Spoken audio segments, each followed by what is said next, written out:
Hello everyone and welcome back to my channel. First things first, yes, I did get a haircut.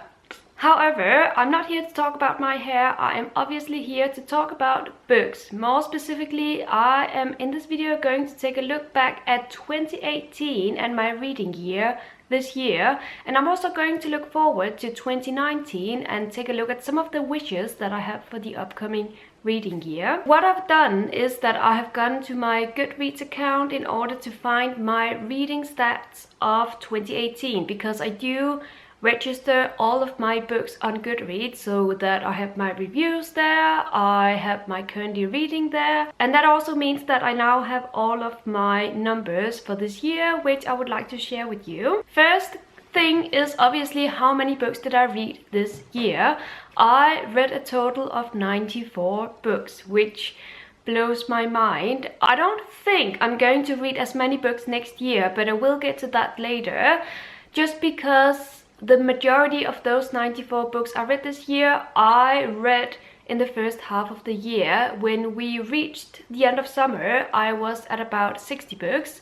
But then I've read about 30 books in the past half year because my reading has slowed down, and I am perfectly fine with that. I have been actually enjoying my reading more in the past half year. So as I said, I will get more into my upcoming reading year and my wishes for that reading year later in this video, but 94 books it is for 2018. And I also read a total of 39,438 pages.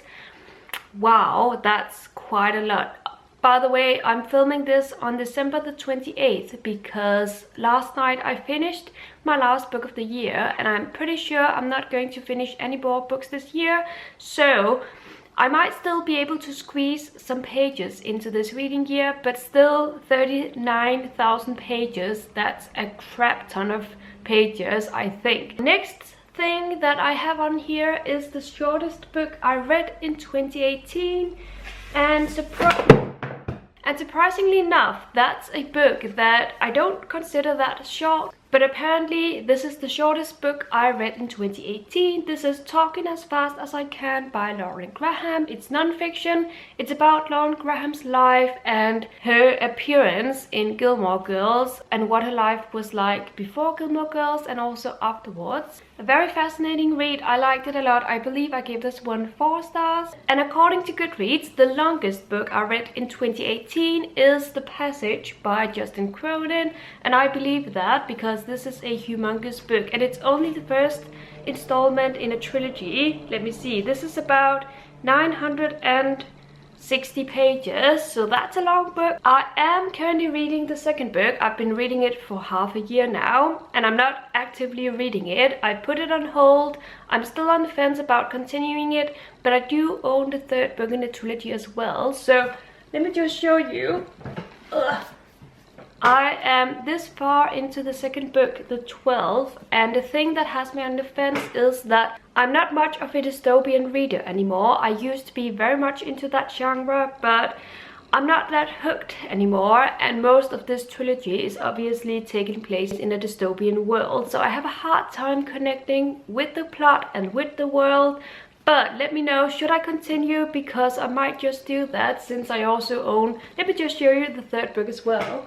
So the third book looks like this, The City of Mirrors, and as you can see, I have them ready. They look appetizing. I kind of want to read them now, but let me know in the comments, should I or should I not, based on the way I'm feeling right now about the trilogy. Next number is the most popular, Next statistic is about the most popular book I read in 2018, and that was a reread, and I'm not surprised about this one because that is the last book in the Harry Potter series, Harry Potter and the Deathly Hallows. As I said, it was a reread, and this reread concluded my reread of the series for years and years, because I feel like I need a break now in order to not ruin the story for me that means so much to me and that I cherish.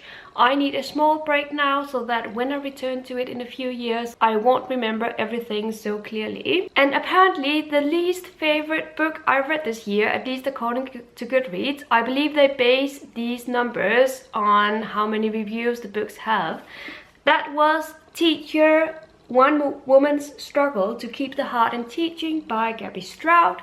I love this book. This is another non-fiction about being a teacher in a primary school and how hard that is, at least when you are living in Australia, but I believe in many parts of the world in general.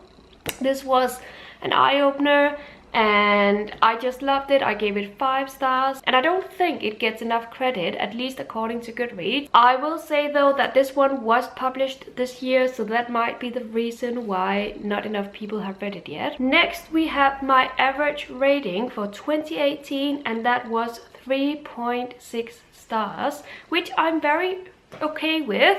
That means that I haven't rated all of my books 5 stars, and I've also had my fair share of 3 and 2 and even 1-star reads. So 3.6 as an average is pretty okay with me. The next thing is highest rated on Goodreads, and once again the highest rated book on Goodreads that I read is Harry Potter. No surprise there. My first review of the year was of a book I will now go fetch. This book, which is also the first new book to me that I concluded in 2018. It took me a good month to read this one, because even though it doesn't look like it, this is a huge novel. By the way, this is The Revolution of Marina M by Janet Fitch. It's a historical fiction novel set in Russia during the Russian Revolution, and it's also a coming-of-age story about Marina M. And once again, I love this book. I believe I gave this one 4 stars. So that was it for part 1 of this video. These were my reading statistics of 2018. I might do this again next year once I have completed 2019 and my reading of that year. But for now, let's look forward. I would like to discuss with you some things that are on my mind when it comes to my expectations for my upcoming reading year. First of all, let's get it out of the way. My reading goal of 2019, what is the number going to be? As I mentioned earlier, my reading has slowed down a lot and I'm enjoying my reading more.